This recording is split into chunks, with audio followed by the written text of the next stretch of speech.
Hello दोस्तों, this video is going to be on the topic idiom and phrases asked in NDA 1 2024 written examination. Okay, जो कि कल हुआ था और कल से आकर के अभी मैं आपके लिए वीडियो बना रहा हूँ।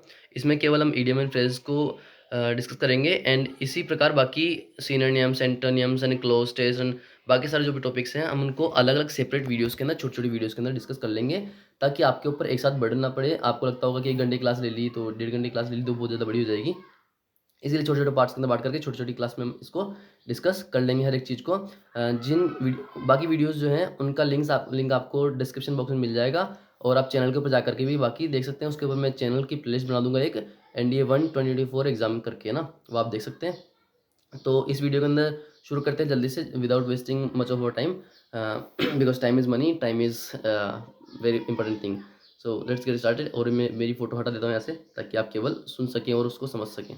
इसमें हम ट्रिक्स भी देखेंगे कि कैसे इनको अपनी याद रख सकते हैं। तो चलिए देखते हैं, यहाँ से हम शुरू कर लेते हैं क्लास को।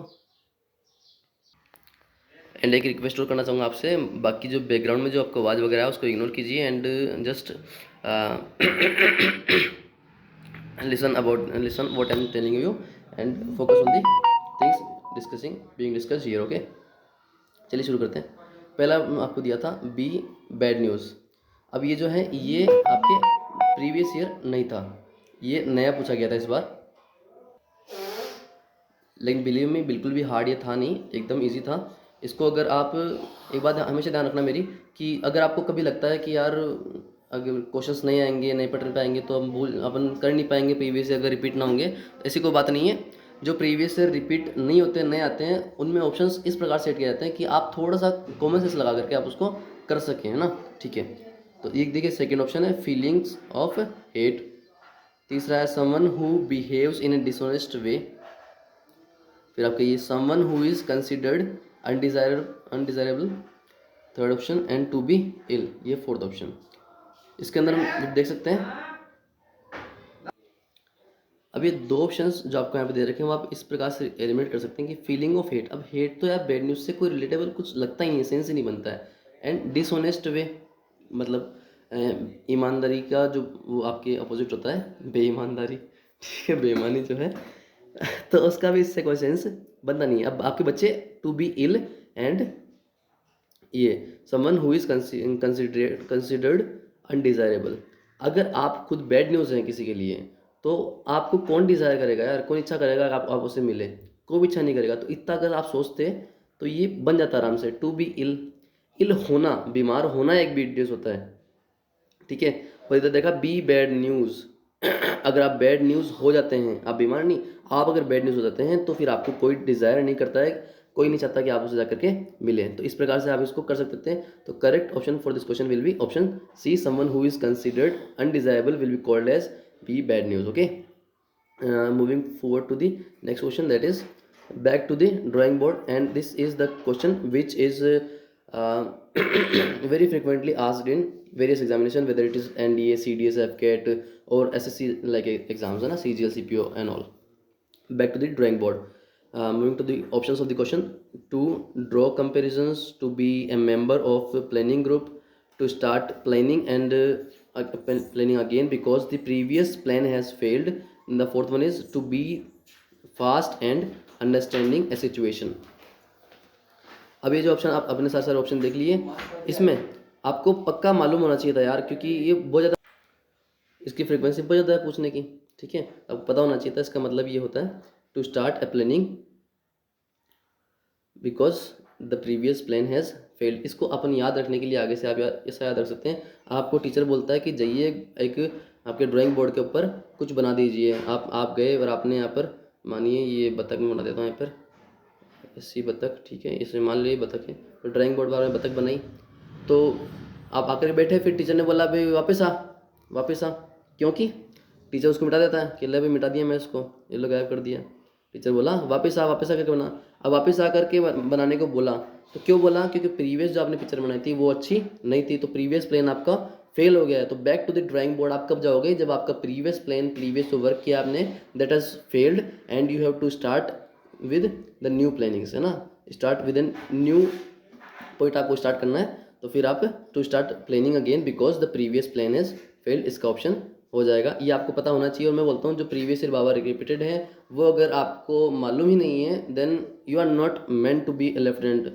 To be very precise and clear in my words, you are not meant to be lieutenant because if you are gonna be the lieutenant you have to read, you have to study यार, you have to put in hard work, so just put hard work and आपको पता होना चाहिए कि।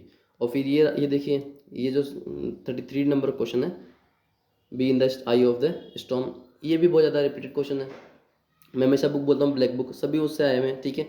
To look at something quickly, to fail miserably at a sport, to see something that you do not want to see, to be in the midst of a controversy. अब देखिए eye of the storm, आपने storm आप जानते होंगे storm क्या होता है, चक्रवात। देखिए ऐसा है ना, वायु को बनता है। तो इसका जो सबसे आखिरी जो पॉइंट होता है किसी चक्रवात का, सबसे आखिरी जो पॉइंट होता है जहाँ से वो स्टार्ट होता है, ये जो पॉइंट बना रहा हूँ यहाँ पे, ये जो पॉइंट है उस पॉइंट को बोलते हैं क्या, आई ऑफ द स्टॉर्म। तो ये जो चीज़ है ये क्या है, ये एकदम इसका मिड्स्ट है। और ये क्या है, ये जो स्टॉर्म है ये बुरी चीज़ है, एक खतरनाक चीज़ है, डेंजरस चीज़ है। तो इसका जो मिड पॉइंट है उसको उसको बोलते हैं आई। तो इससे आप याद रख सकते हैं to be in the midst of a controversy, एक विवाद के एकदम बीच में होना, एकदम मूड पॉइंट पे आप अगर हो तो आप B in the I of the storm है, ठीक है। सो इस तरीके से आप इसको याद कर सकते हैं। नेक्स्ट पे चलते हैं, life in the fast lane. ये मैं बोलूँगा कि बहुत ज़्यादा रिपीटेड नहीं होता, हर साल रिपीटेड नहीं होता है, लेकिन फिर भी अगर आप इसके ऑप्शंस देखते हैं तो इसके ऑप्शन से आप इसको एलिमिनेट कर सकते हैं आसानी से। तो पहला अपन पढ़ लेते हैं life in the fast, sorry ये रहा, sorry, to be a selfless life, to lead a selfless life, to have a happy life without complaints, life without money and comforts, an existing and eventful lifestyle.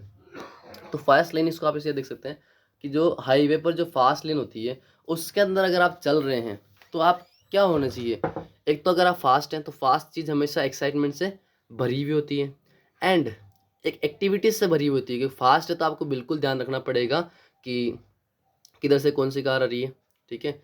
आप fast lane, ये आपकी लेन है, fast में चल रहे हैं, easy वाले में चलेंगे, धीरे वाले में चलेंगे तो कोई दिक्कत वाला बात नहीं। बाकी अगर आप फास्ट लेन में चल रहे हैं तो आपको बिल्कुल प्रिसाइज होना पड़ेगा, आपके स्टीयरिंग पे पूरा अच्छे से कंट्रोल हो, आसपास आप चारों ओर देख रहे हो कि कहाँ से कौन सी गाड़ी आ रही है। तो आपको आपकी जो लाइफ होगी, आपको जो आप ड्राइविंग कर रहे हैं वो एकदम एक्टिविटी से भरा हुआ होगा। तो इस तरीके से आप इसको याद रख सकते हैं और इसका आंसर हो जाएगा N existing and eventful life, life in the fast lane. बाकी आप इनको पढ़े नहीं तो पढ़ते ही आपका ये एलिमिनेट हो जा रहे थे सारे सारे ऑप्शंस, ठीक है। तो moving to the next question that is to pass the buck. अब बक वैसे तो मीनिंग होता है कि भी डॉलर होता है, डॉलर को बक बोलते हैं, यूएस डॉलर्स को।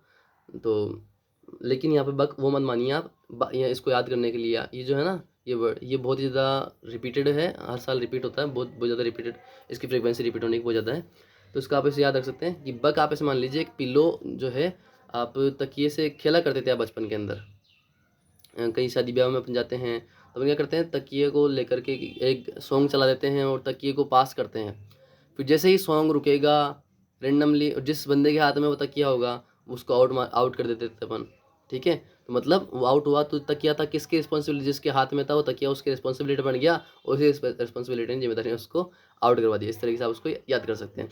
तो टू कलेक्ट मनी, इसका to collect money for more, to form a group of people, ठीक है। To shift the responsibility of something to someone, ठीक है। To have a short conversation with someone, इसका sense ही नहीं बनता।